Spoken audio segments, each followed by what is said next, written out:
Mapagpalang araw po mga kapams. Lakad ulit tayo ngayon. Para sa living naman ang asikasuhin natin ngayon.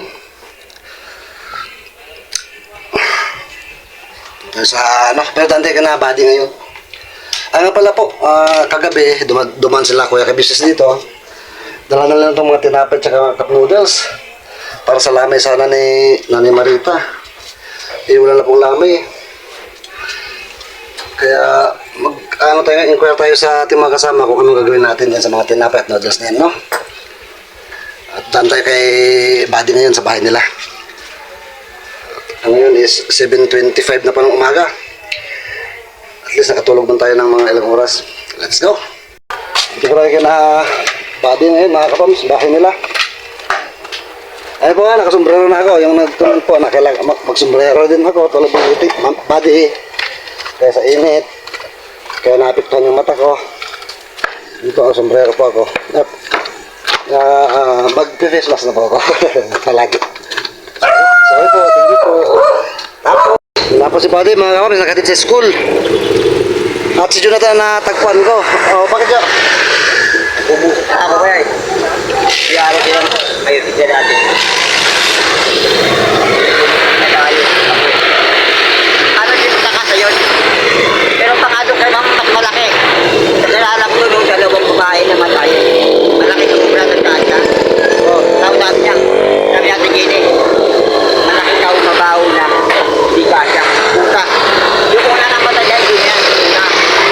Kasi pangalawa kinuha nila. Kasi na kayo mga kapams, wala siyang face mask. Tapos wala, naubos po pala extra kong face mask dito. Wala ka face mask yan, Jo? Okay. Wala akong face mask. Wala ka bilang dito. Bumibili ako, ano ba? Dalam natin. Bili mo na tayo face mask, mga kapams. Siyempre, once na may nagpayo sa atin at ma-realize natin na tama naman yung pinapayo, sumunod tayo. Ganun po yun. Pero mabuti naman po. May face mask tayo? Wala. Wala face mask. Hindi natin dahil dito malayo-layo pa yun ah. Wala tayo face mask. Sa butika po, malamang. Butika po, sigurado yun, meron. Masarap po. Ay po, drugstore. Salamat po pala mga kamamsa sa mga advice nyo. Napakarami pong nagko-comment kasi na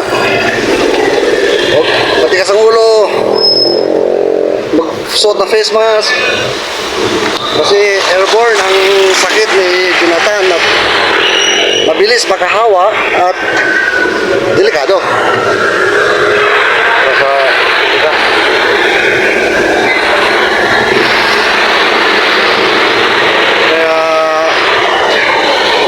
At pa nabasa ko na it doesn't matter kung galing sa harap ko ang hangin at papunta sa likodan ko at sa Jonathan sa likod ko. Kasi paikot-ikot ang hangin, maaaring kahawa pa rin. Ano po?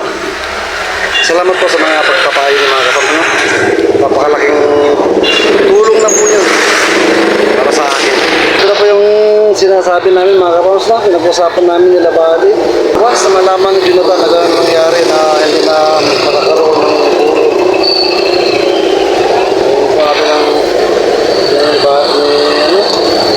Jonathan. Kalagayan niya na yun. Isang na, magkana. Dalawa po. May tendency kasi bumigay yung utak ni Jonathan mga kapan. Grabing stress niya ngayon. Magkasalita na mag-isa. Ano naiisip. Tatanong nga po sa atin kung ano daw gagawin. Kailangan kayo para makain si Nanay Marita. Yung mga tanong na kayo mga kaos, yung normal yun. Baka pag-alala po. Lalo ito ngayon, nalaman niya na yung usapan pala, kasi ang usapan pa talaga magkaroon ng puron. Lamay, kahit 3 araw.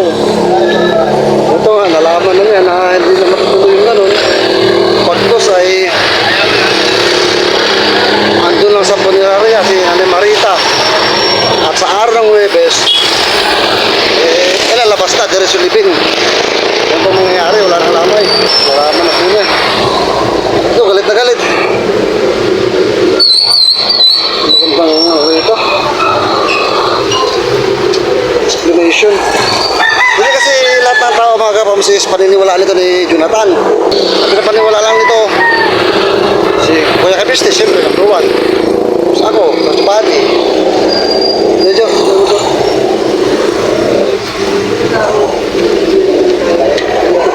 Siya. Yung kan mas malaki pa kasi.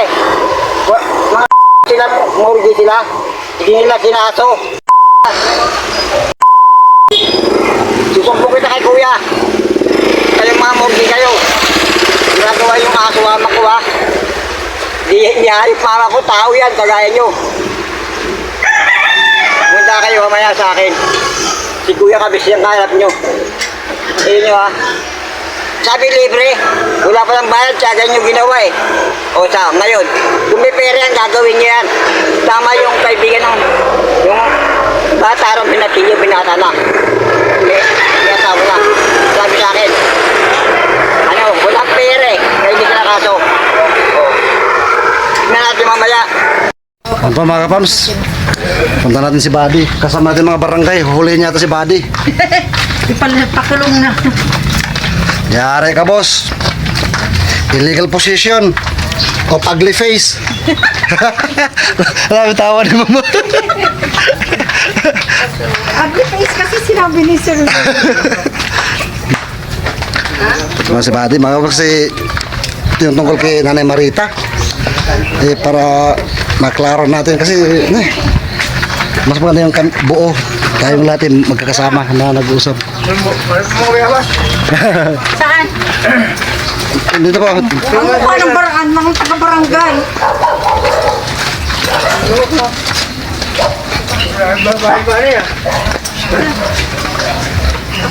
Dito po tayo na Buddy.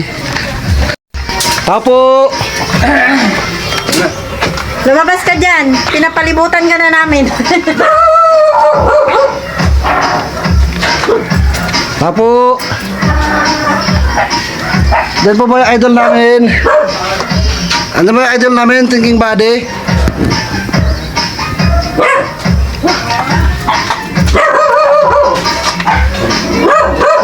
May naghanap kay Thinking Buddy.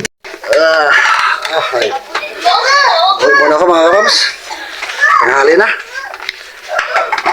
Balik tayo mamaya doon kasi pupunta rin si Buddy. Mga after lunch siguro. Kasi nasa ano rin si Buddy sa pa-check up. Hindi ko na po ginawa ng ano. Pumunta ka pala kami sa bahay nila Buddy kanina. Kasi akala ko andun pa, hindi na nalabot. Kasama ko yung mga barangay. Mamaya balik tayo dun sa barangay para magkausap-usap to. Ano talagang gagawin. Kasi napaka, ano po ng epekto ng kay Jonathan. Yun mo di maintindihan minsan eh. Yung, bakit anong purpose ng mga basher na to? Ano po eh. Hindi na sila nakakatulong. Pinapahirapan pa yung mga tumutulong. Parang parang yun pang eagerness ng tumutulong sisirain. Di ba ba? Anong purpose ng mga ganyang mga ano? Ba't kailangan nila mag-post ng mga ganyan? Na parang wala kaming ginagawa. Kaya po pati barangay eh. Masama ang loob. Barangay 178 samantalang Barangay 178 po ang kasama namin. Ang partner namin sa bawat gawin namin. Tapos lalabas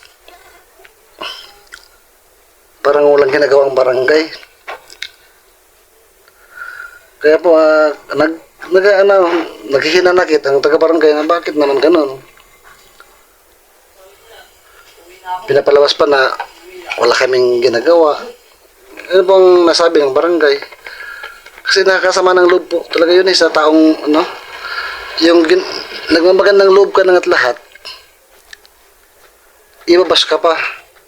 Di ba napaka ano? Ang problema po kasi ngayon nito,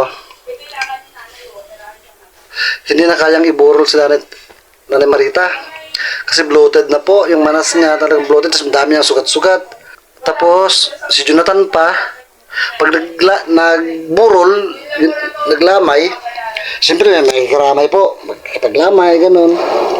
At siyempre, andun si Jonathan din, kasi nanay niya nung paglalamayan. So, anong maging tendency po? Si Jonathan may TV. At malala yung TV niya. At nagtatanggal siya ng mask kasi nga di siya makahinga. Hirap siyang huminga na walang mask, mas lalo na kung may mask. Hirap siya kaya nagtatanggal siya ng mask. Napakatigas ng ulo, di mapagsabihan. Pagsabihan mo, maglalagay naman, pero mamaya tanggalin na naman niya kasi nahirapan daw siya huminga. Eh di ang mangyayari po, magkaganda hawa-hawaan mga maglalamay, magkikiramay. Yun ang mangyayari pag bigyan ng space si Jonathan na iburol. Although bilang tao, yung feelings niya bilang anak na gusto niyang bigyan ng lamay, si Nanay Marita, naiintindihan po natin eh. Kasi bilang anak, siyempre, ibigay mo rin yung ano, gusto mong ibigay sa nanay mo. Pero tayo pong nakakaintindi ng mas malawak sitwasyon at sa kapakanan ng mas nakararami, the best po talaga yung ano, mula sa punerarya, diretso sa ano na, sementeryo, mga ka-farms. Oo, andun na, nakakaawa si Jonathan eh, nakakaawa. Makita niyo yung sitwasyon niya, nakakaawa po talaga. Pero wala tayong magagawa. Sa kapakanan po, mas nakararami.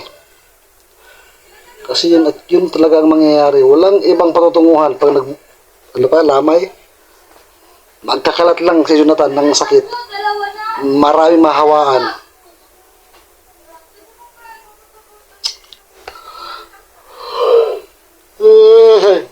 Antok pa ako.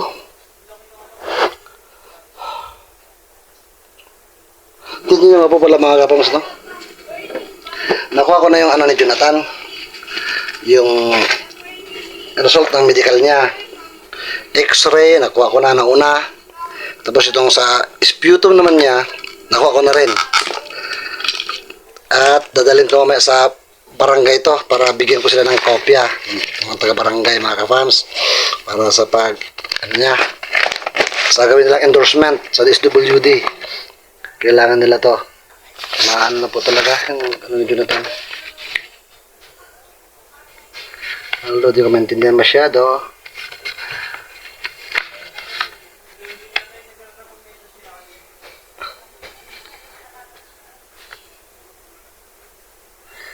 Expert MTB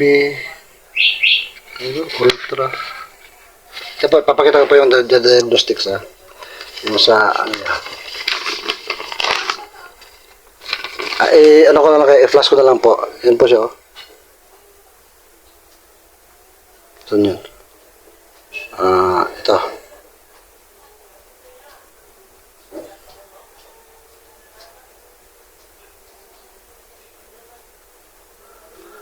Yan po. Pero i-flash ko yun po. Para mas maano. MTB detected.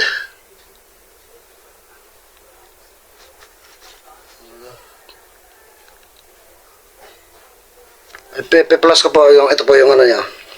Resultang sputum, yung sa plema niya. Yan po. So positive po talaga si Jonathan sa TB, mga kapams. Tapos kailangan niyang ano, dumaan ng isolation sa DSWD. Kasi pag di siya na-isolate, magkakalat po. Kawawa na po yung mga walang kamalay-malay na po. Hindi nila na may TV siya, tapos nakatabi niya, nakakwentuhan niya. Magkawan pa po.